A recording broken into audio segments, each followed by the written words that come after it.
And how's it going, everyone? It is Skullzi here with the latest gaming news, rumors, and speculation.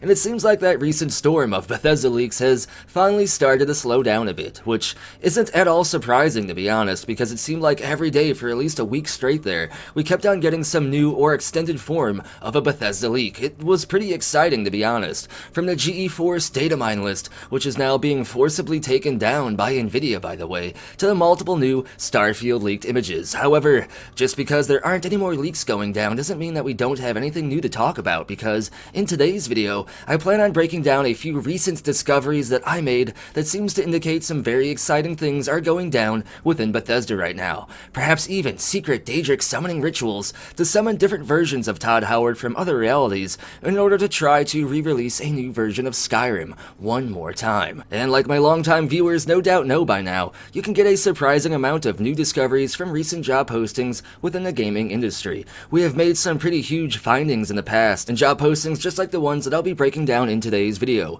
Everything like big changes in future game franchises to entire new games entering the early stages of development to major engine overhauls and upgrades. And today's discoveries are along those same lines of significance in my opinion, so let's not waste any more time and get to today's information. The first job posting that I want to break down in today's video is for an experienced, multi-dimensional wizard who can summon different versions of Todd Howard from other planar realities in order to get more expanded insight and knowledge into how Bethesda can keep re-releasing Skyrim. No, I'm just kidding, or am I? Only the Council of Todds knows the truth. First of all, the discoveries that were made in today's video were powered by the mysterious forces of Google, and each job posting was posted within the last few days according to these mysterious forces. And each job posting does indeed tell us something rather interesting, so I'll break each posting down by starting with what the job posting is for and then tell you my thoughts on what this could mean for the future of Bethesda games. The first job posting breakdown is for this one right here, for a development QA tester, which means quality assurance. No doubt it makes sense that Bethesda would be hiring quality assurance game testers at this moment, as they have plenty of projects coming within the next few years, and with the Microsoft expansion, they're likely to have a lot more games than they've ever had before, meaning they would naturally require more game testers than they have ever had before as well. And in the past, each job posting that we saw were specifically for contract-based QA testers, meaning people from outside of Bethesda being hired on a contractual basis to test games like Starfield and beyond. I even found LinkedIn profiles showing you somebody who was hired to be a temporary contract-based tester for Starfield specifically. However, this particular QA position in today's video is a bit bigger and a lot more exciting than the previous ones as well, as you can not only see that this QA position is internal, meaning it's for a actual position within Bethesda Game Studios, but at the same time, according to the wording of this job posting, it seems like Bethesda is actually opening up an entire new branch or team of game testers specifically, referred to by the job posting itself as the QA faction. It even states as follows: the Bethesda Quality Assurance team comes from all walks of life, united by a love of games and a passion for problem solving. As a member of this team, you play an integral role in elevating the quality of our titles and ensuring a memorable experience for our players. You'll collaborate with an incredibly talented, multidisciplinary team committed to realizing the vision for our celebrated games. Join us on this quest and take your first steps on an unforgettable journey.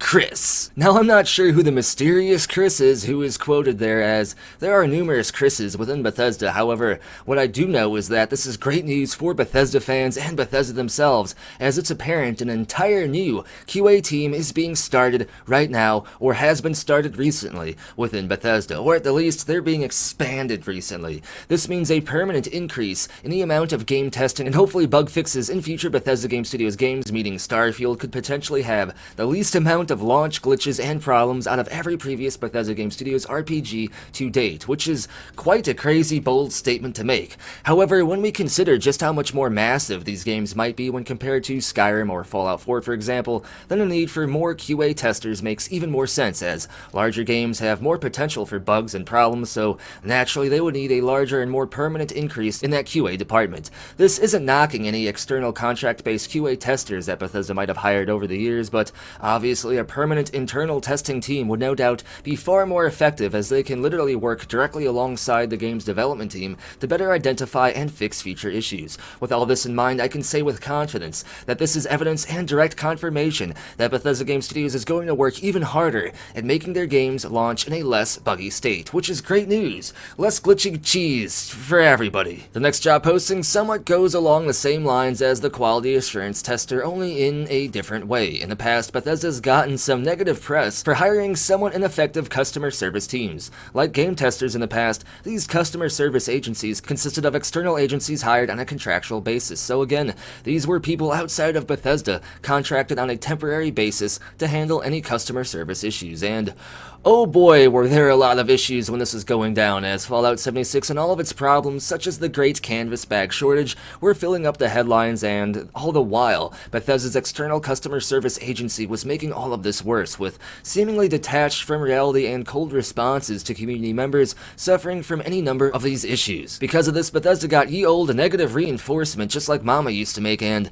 they were called out by the community ringing those shame bells. However, it seems like Bethesda's switching over their customer service team to a more permanent internal group, a team made up of people who work officially for Bethesda in Bethesda, with the one purpose of hopefully assisting the community with any number of problems they may have with Fallout 76, The Elder Scrolls Online, and all future Bethesda titles. And again, like I stated with the QA position earlier in this video, any work done within the studio itself tends to have a higher chance at success than a team hired externally on a contractual basis. By having an in-Bethesda customer service team, Bethesda can solve future community issues with better understanding of the issue itself and a better direct line of communication to the developers or executives who can fix these problems. It seems like all that daddy Microsoft money is not only allowing Bethesda to massively upgrade and expand their development teams, but they're also making some big brain moves here and upgrading their other weak points as well, which is very awesome and excitement to see. Very excitement, so many's. And the last job posting is somewhat mysterious, and let me explain. While I was comprising this list of job postings yesterday, I pushed yesterday's video to today because I was attacked by wolves and bandits. So between yesterday and today, this specific job posting changed. It evolved like a freaking Pokemon. Now, I might just have taken a bit too much skooma and could be imagining all this with my imagination times, but I am very confident that this job posting yesterday stated that it was directly for the next ZeniMax Online Studios MMORPG that is confirmed to be in development right now. The game that I believe is a standalone, separate Starfield MMO. But it seems like that portion of the job posting was removed and it no longer states anything related to this new game. However, given the title of voiceover supervisor, one can easily estimate that the hiring of a supervisor indicates the opening of a new team of some kind, likely the voiceover team for this new potential Starfield MMO or whatever the new ZOS game ends up being. Of course, silly Moar Skullzi did not screenshot this yesterday, so I don't have any proof that this wording was removed from this particular job posting. However, if they're recording dialogue for this new game, that indicates that the development process is moving along at a decent rate, and we might hear about this game at some point within the next year or so. And finally, before we close out today's video, I just want to highlight this right here. It seems like there is a massive hiring spree within Bethesda Game Studios right now, and most of these job postings are clearly on the engine side or the development side of things, meaning I believe that The Elder Scrolls 6 has 100% entered the full development cycle by now if it hasn't already some time ago, which I believe it has a little bit ago as well, but no doubt Starfield will have some final changes to go as the game still has a year of development left, but with how massive it seems like future Bethesda Game Studios games could be and likely are, Bethesda no doubt is already busy building the world of The Elder Scrolls 6, and I believe that several of the postings we see here are directly for The Elder Scrolls 6. But that's just a theory, a skeleton theory. Thanks for skooma. And that's gonna end today's video. As always, if you enjoy the content, be sure to give the video a thumbs up. It helps the channel out a lot. And if you want to help the channel even more,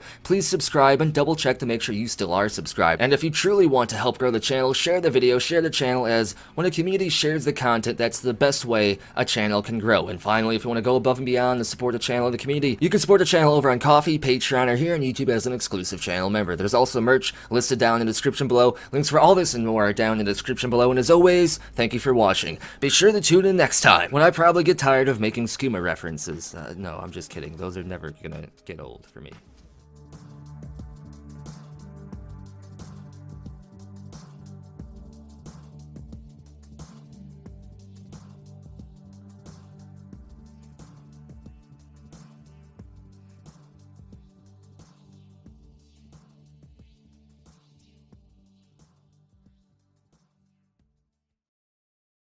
It just works.